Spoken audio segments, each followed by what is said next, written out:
Hello friends, आप लोग का स्वागत है हमारे यूट्यूब चैनल पर। तो आज हम देखेंगे कक्षा 6 का अक्षरा हिंदी यूपी बोर्ड का पाठ 1। पाठ का नाम है चीर महान।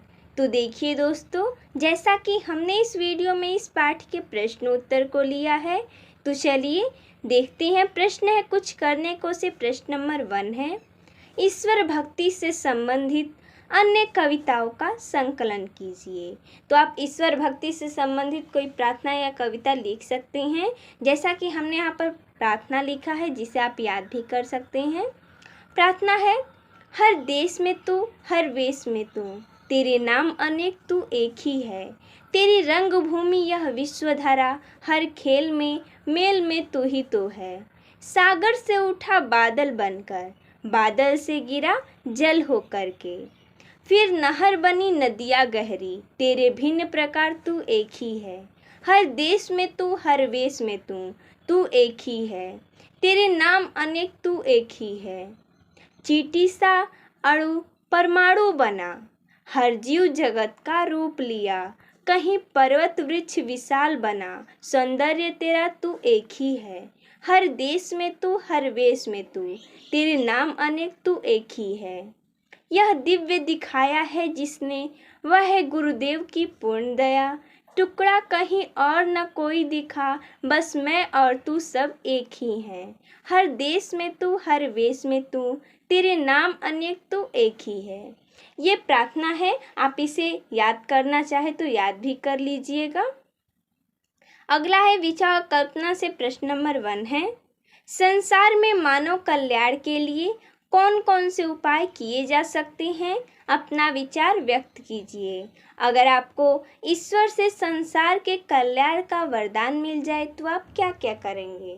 इसका कहने का अर्थ ये है कि अगर आपको ईश्वर से कल्याण के लिए वरदान मिल जाए तो आप संसार के लिए क्या क्या करना चाहेंगे। तो जैसा कि हमने यहाँ पर लिखा है, ऐसे अनेक उपाय हैं जो संसार में मानव कल्याण के लिए किए जा सकते हैं। सबसे पहले हमें कुछ ऐसा करना चाहिए जिससे इस संसार में कोई भूखा ना रहे, सबको भरपेट भोजन मिले, पहनने को कपड़े और रहने को घर मिले।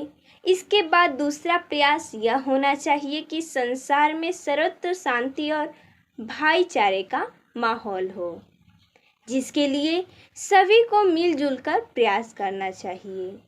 अगर हमें संसार के कल्याण के लिए ईश्वर से वरदान मिल जाए तो सबसे पहले मैं गरीबों, दलितों, शोषितों तथा वंचितों का कल्याण करना चाहूँगा, ताकि उनके भी जीवन में खुशहाली आ सके और वे भी समाज में सबके साथ मिलजुल कर रह सके।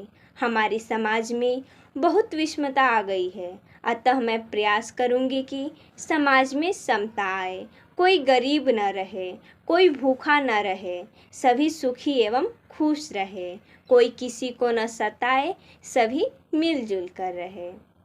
अगला प्रश्न है कविता से प्रश्न नंबर 1 है, इस कविता में आया सत्यप्राण शब्द अच्छे गुण का सूचक है और भय शब्द दुर्गुण अर्थात अच्छे गुण का सूचक नहीं है। इसी प्रकार कविता को पढ़कर इसमें आए अच्छे गुण वाले शब्दों और दुर्गुण वाले शब्दों की सूची बनाइए।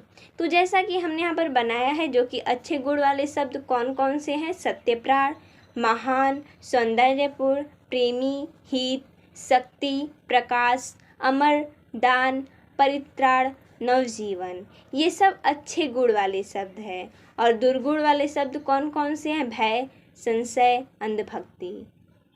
अगला प्रश्न है दूसरा, कवि विश्व में नवजीवन को विहान क्यों लाना चाहता है। इसका उत्तर हो जाएगा, मानवता की संपूर्ण सुरक्षा, सुख, समृद्धि और विकास के लिए कवि विश्व में नवजीवन का विहान लाना चाहता है। अगला प्रश्न है, इस कविता का शीर्षक चीर महान है। आपको इस कविता का कोई और शीर्षक देना हो तो क्या शीर्षक देना चाहोगे, उपयुक्त शीर्षक लिखिए। तो आप अगर कोई और शीर्षक देना चाहते हैं तो आप यहाँ पर लिख सकते हैं। हमने यहाँ पर लिखा है कि क्या होना चाहिए अन्य शीर्षक, जैसा कि नवजीवन का विहान।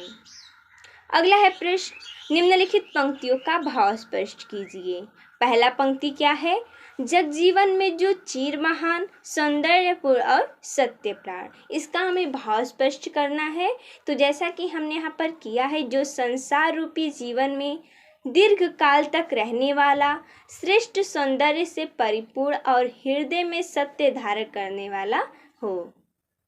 दूसरा है पंक्ति, जिससे जीवन में मिले शक्ति, छूटे भय संशय अंधभक्ति। इसका भाव हो जाएगा, हे प्रभु मुझे ऐसी शक्ति दो जिससे मेरे अंदर भय, शक, संदेह और बिना सोच विचार के किसी के प्रति निष्ठा रखने की भावना का उदय हो।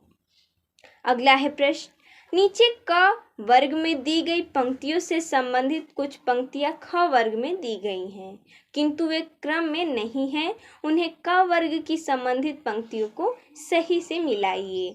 तो जैसा कि यहाँ पर हमने लिखा है, मैं उसका प्रेमी बनूं नाथ, जो हो मानो के हित समान। हमने यहाँ पर क्रम में करके लिखा है। मैं वह प्रकाश बन सकूं नाथ, मिल जाए जिसमें अखिल व्यक्ति, ला सकूं विश्व में एक बार फिर से नवजीवन का विहान। अगला है प्रश्न भाषा की बात से प्रश्न नंबर 1 है, चिर शब्द का अर्थ है सदैव। यह महान के पूर्व विशेषण के रूप में जुड़ा है। इसी प्रकार चिर विशेषण लगाकर 3 नए शब्द बनाइए, जैसे चिर नवीन। इसका उत्तर हो जाएगा चिर युवा, चिर यौवन, चिर आयु, यानी कि चिरायु। अगला है प्रश्न, जो संज्ञा या सर्वनाम की विशेषता बताए उसे विशेषण कहते हैं, जिसकी विशेषता बताई जाए उसे विशेष्य कहते हैं। क्रिया विशेषण वे शब्द है जो क्रिया की विशेषता बताती हैं, जैसे काला घोड़ा तेज दौड़ा। इस वाक्य में काला शब्द विशेषण है, जो संज्ञा शब्द घोड़ा की विशेषता बता रहा है। तेज दौड़ा में दौड़ा शब्द क्रिया है, उसकी विशेषता बताने वाला शब्द तेज क्रिया विशेषण है। यानी इसका कहने का अर्थ ये है कि एक वाक्य है, काला घोड़ा तेज दौड़ा।